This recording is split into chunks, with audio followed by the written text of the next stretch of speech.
Welcome to the Online Success Journey Podcast, your opportunity to discover and learn from entrepreneurs like yourself. This is not your typical podcast, but a place where you can get the real story and find out how real people encounter speed bumps and detours, but journey through to find success. Now here's your host for the Online Success Journey Podcast, Patience. Hello everyone and welcome to Online Success Journey. This is episode 121. Are you ready to join the clan? Today we have Joe Kashurba.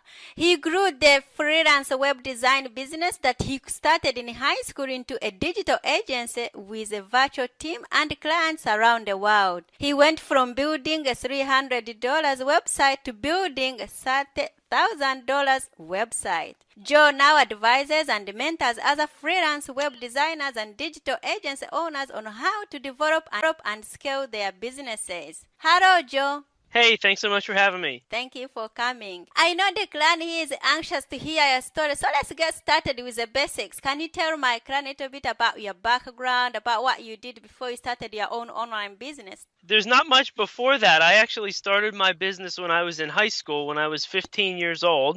And it was something basically in high school, I had a group of friends that had a band, and I took my video camera and filmed their band playing at this local restaurant and sold videotapes of them playing to their parents. That was my first entrepreneurial endeavor. And from there, I had this idea to do a video production business, when I'm still in high school. And I built a website for that video production business, and nobody ever was interested in video production services, but people started asking me about websites. And so from there, that video production business sort of morphed into a web design business, and that's how it got started. Wow.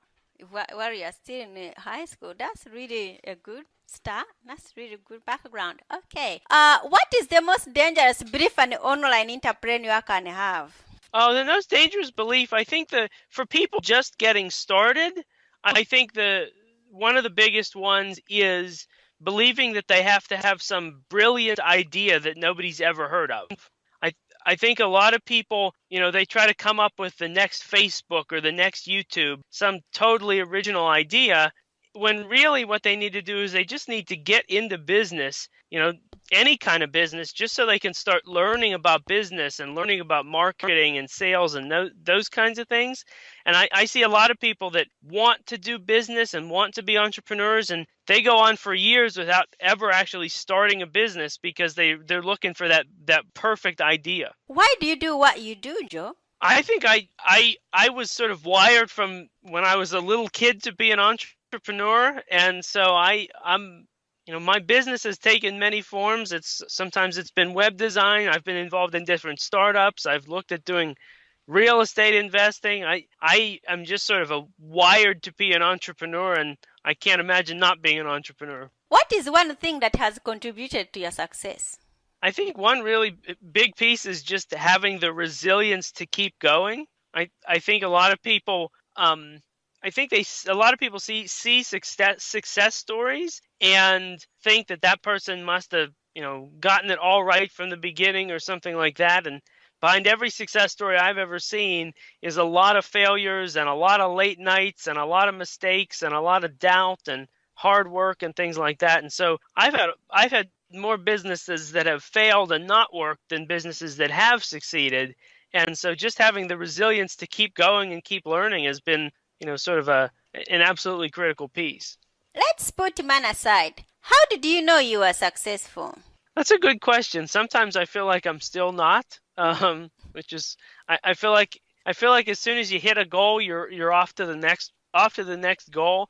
If you're an entrepreneur, I think the moment when I felt most successful was after college. I was really trying to get my web design business to work, and the first month that I did $5,000 in a month, I remember actually picking up a check from a client and literally crying, like tearing up in the car that I finally did $5,000 in a month. And that's when I first felt like I was making like real money. Like it sort of validated my decision to have my own business instead of getting a job. And so it was that $5,000 month. A couple months later, I had my first $10,000 month, and then my first $20,000 month, and first $50,000 month, and all of that was cool. But that first $5,000 month was probably the coolest one, or that moment where I really felt successful. Can anyone be an entrepreneur, or are some people more cut out for it than others? I think that there are certainly there are mindsets that you need to have and qualities that you need to have and things like that. However, I believe that anybody can get those qualities and mindsets if they want to do it. I think sometimes people make the mistake of thinking that they're a certain way and that they can't change. So, maybe somebody procrastinates a lot and they just say, well, I'm a procrastinator. I could never, do anything like that. Or I'm lazy. I could never do anything like that. I think you can always change those personality traits and those mindsets and things and turn yourself into the kind of person who could be an entrepreneur. So sort of yes and no. You need certain qualities and mindsets, but you can do the work to acquire those mindsets and personality traits, via affirmations and things like that. How did you go from selling a $300 website to selling $30,000 website? How did you do that? So it took some time. It wasn't overnight. It was a combination of two things. It was a combination of deliberately raising my prices, continuing to see if I could charge more and I could charge more. And then the other piece was just going from offering websites to people that just wanted to get a website built so they could check it off their list. They just wanted a cheap website, to getting more and more narrowly focused on who my ideal clients were. I really specialized on a few industries, like the manufacturing industry, and then offering not just to get them a website, but to help them get specific results in their business and help them solve specific problems with the website. And so it was going from just being someone selling a website to people that just wanted to get it checked off their list, to building a website for a manufacturing company that had a very specific problem, like they needed to make all of their product inventory listed on a website and integrate with their database and stuff. And I was solving a very specific problem for them, so I could charge a lot more. Oh, do you have a mentor while you've been building this digital agency of yours? Do you have a mentor? Did you have a coach? I've always had mentors and coaches and consultants, and at the beginning it was reading books and having mentors vicariously through books and videos and things like that. But I made sure to be involved in meetup groups and then get involved in mastermind groups. And now I'm always, anytime there's something new thing I want to learn, I'm looking at is there a consultant or coach that I can pay and learn from, because that's been absolutely critical. What is the most valuable thing your mentors or coaches has told? I think the biggest thing is probably helping me see where I believed something that wasn't true. I think a lot of the thoughts we have and the beliefs we have are just made up. Like somebody will believe, for instance, somebody will believe in their business, I couldn't hire anybody to do this one particular task because nobody could do it as good as me. And that's just a false belief. It's a limiting belief, and you need somebody to come in and tell you that that's not true. And so that's probably been a common theme, has been people telling me where I believed something that wasn't true, or, telling me that I sort of come up with some conclusion that really wasn't founded. I know this business might be really difficult. Others, when they are looking through the window and they are not in it, they'll be like, oh, this business is so hard. So how can we, designers or other people who wants to be in it, how could they really get their first clients? Well, I think if you're totally just starting out, the first thing to do, the first thing is to get clear on what you actually want to do.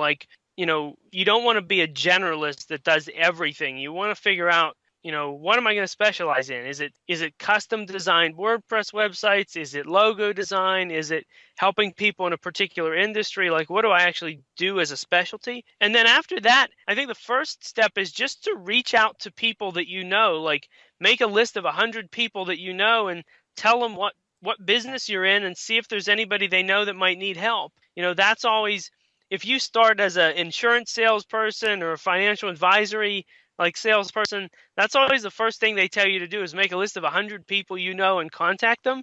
And I think that's a good first step if you're really just starting out and need to get those first 1 or 2 clients. But Joe, there is also other websites which offers do-it-yourself or sometimes. How can we compete with that? With like, for example, Squarespace. So how can we compete? And we are just new entrepreneurs. That's a good question. It's a question I get a lot, and I think it comes down to that piece about being a specialist. If you're just trying to build a website for somebody that wants to get a website built, you're going to lose because, the reality is with Squarespace and Wix, hiring a web designer is not the cheapest option anymore. You can just do it yourself for free. So you need to go and be a specialist and serve those people that have specialized needs. So, as an example, there are websites like LegalZoom that allow you to just download contracts and legal documents very cheaply. If you're a lawyer that's sort of a low-cost lawyer just doing general stuff, you're threatened by LegalZoom and some of these cheap legal alternatives. But if you're some really specialized attorney that charges $500 an hour and helps people with something specific like mergers and acquisitions, you're not threatened by LegalZoom at all. And that's what we have to do as web designers and graphic designers. We need to be specialists that specialize in helping people solve very specific problems or get very specific results, and not even try to compete with Squarespace and we need to go after a different target market, a different segment of the market.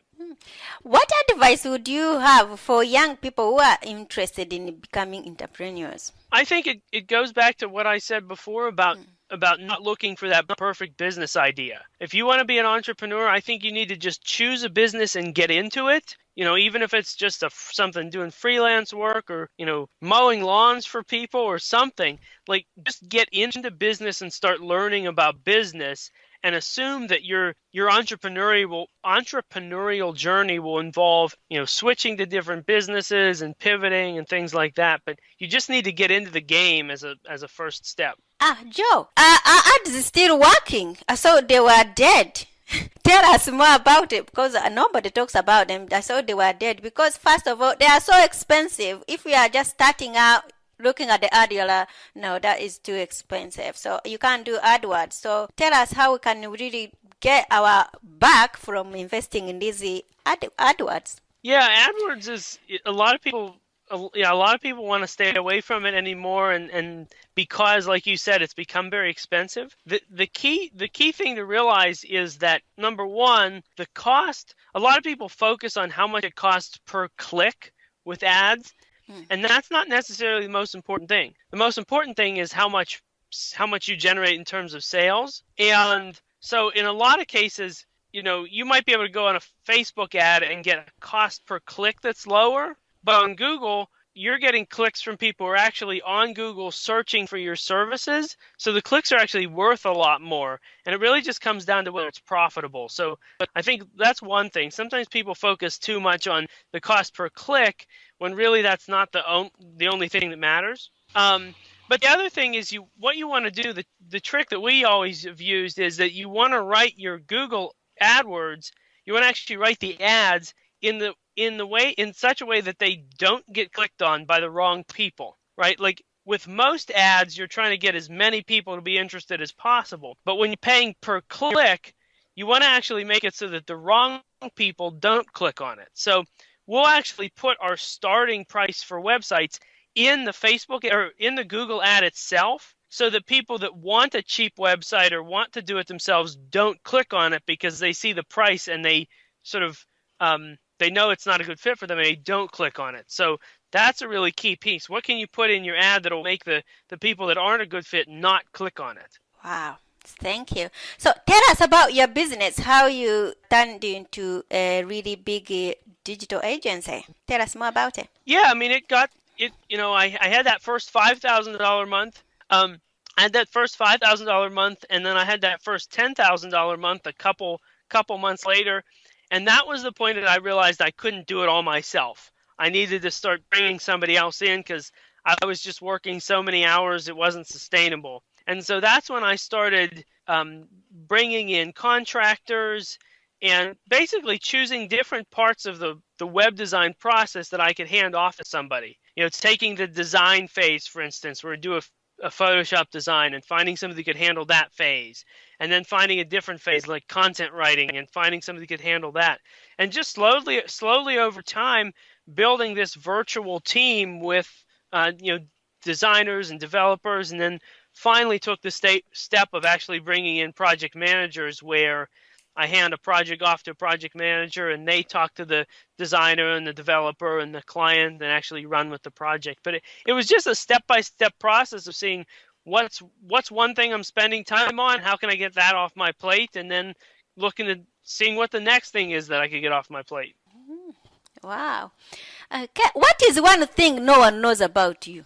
What's one thing nobody knows about me? That's a good question. One thing a lot of people don't know, I said that I always wanted to be an entrepreneur. The very first entrepreneurial dream that I ever had when I was really little was I told my parents that I wanted to own a cheese factory. And so while a lot of people say they want to be doctors or firemen or whatever, or astronauts, I was telling my parents I wanted to own a cheese factory. So I always had that entrepreneurial sort of spirit. Did you like cheese a lot? Why did you pick a cheese factory? Yes, I'm pretty obsessed with cheese, and specifically what it was that my parents kept saying that we couldn't eat a lot of cheese because it had a lot of fat in it. And so I had this idea that I wanted to make a good tasting fat-free cheese factory. Wow.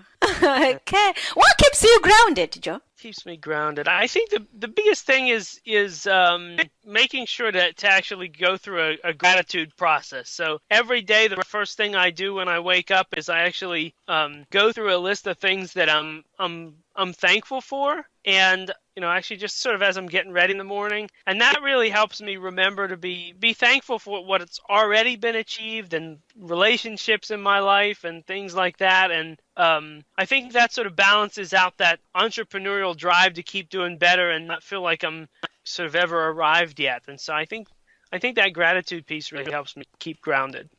Okay. So where do we find your contacts to get these lovely offers so we can see what you have to offer for our business?